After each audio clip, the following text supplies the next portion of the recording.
Last question, ma'am.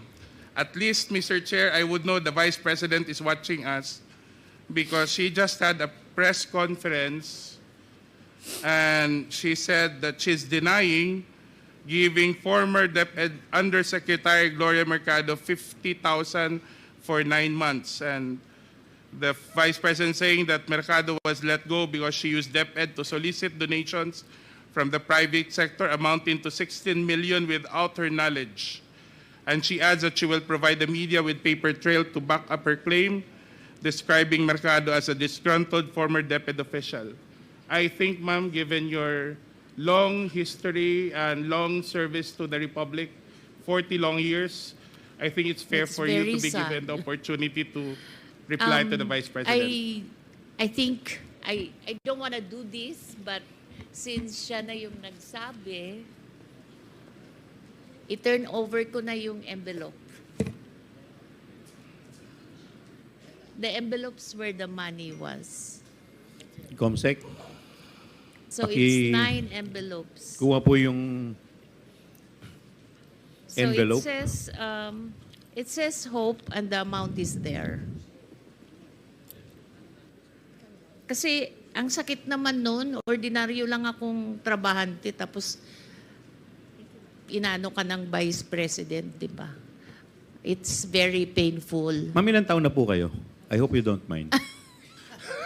Gusto ko lang pong malaman kasi sabi po ninyo 40 years na po kayo in government. I'm 65, sir, but So when you were appointed as USEC, noong 2022 ba? 2022?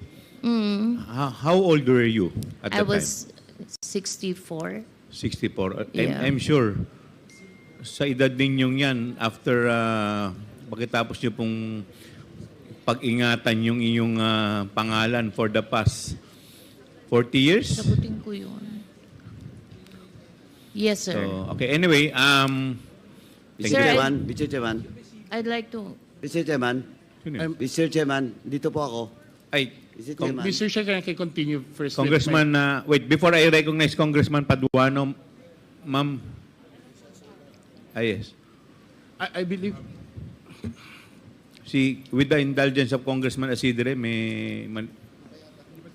please continue, Congressman. Mr. Chair, can we allow USEC.MERCADO to continue with the response? Because I was trying to ask her about the 16 million that the Vice President mentioned.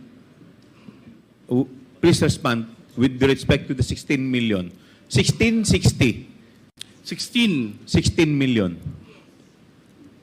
I would like to respond to that because it's a press con. When I was called for by USEC Sulaika, he said, USEC.MERCADO, you have to go because one, you have a teacher in your staff, but I explained to them that the teacher was a contract of services when I joined DepEd. And the teacher has a pending application in Cebu because he's from the Visayas. And while he was working with us, he qualified for the RQA. But then when he received his appointment as a teacher, it was already past the opening of the class. It was almost opening, and the teaching load was already apportioned. So I called the RD. I said, can I still keep him? Because he was working on the special hardship allowance, which was a program that BP Sara also wanted to improve because there's a new hardship allowance, and we were just able to reduce the hardship threshold from 0.37 to 0.33. And she wanted the basis for the giving of the hardship allowance, special hardship allowance, revisited. So that's why that guy was the one working on it. So I explained, and I don't feel at all na guilty ako dun sa sinabi niya. The second one is, Sulaika mentioned that I solicited from 2 agencies. So I explained to her that it was a program which our strand developed.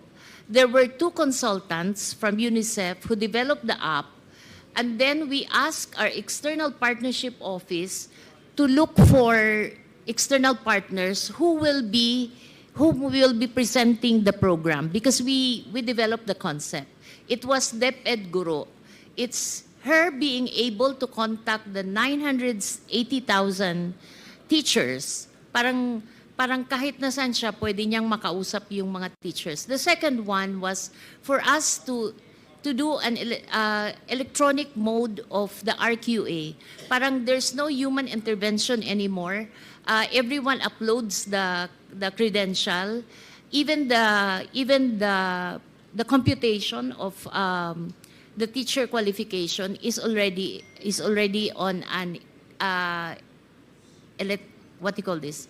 Wala na siyang human intervention. So that was the program. It wasn't us who choose who would be the partners who will be invited. It was the external partnership. So we made a presentation to almost all the corporations. And then some of the corporations appreciated that it's a very important program. So some of them committed to buy, because what we did is we divided the total fund of 16 million into chewable chunks. So if you're interested with this package, ito lang. If you're interested with it, because not everyone naman wanted to pay the 16 million. But there were 2 corporations who were willing to fund, because we wanted to put one in Mindanao, one in Visayas, and one in Luzon. So there were 2 who committed to fund the full package, and those were the 2 corporations that USEC Sulaika said I solicited. So I explained properly. I did not solicit. There's no money involved there. These are equipments. Walang cash po doon. Equipment siya na ito turn over sa DepEd. So I feel very sad that up until now, the BP has not been appraised, as I explained it to her people, that we did not solicit. In fact, the two corporations are willing to give an affidavit that I have no solicitation from them of 16 million. So to reiterate, Mr. Chair, USEC, first, this was a sanctioned DepEd project. It's a DepEd project. Second, yes. you did not do the solicitation yourself. It was managed by the External Partnerships Office. Third, no cash donation was ever made. So equipments. Equipment was given to the department. So none of this, what allegations that the Vice President's making against you is true. Yes, sir. Yes, Mr. Chair. And Thank- that makes it very sad because she's saying it now. Ibig sabihin, her people did not explain to her. At least I know she's watching, then she probably be able to get the information from you now. Thank you, USEC. Thank you, Mr. Chair.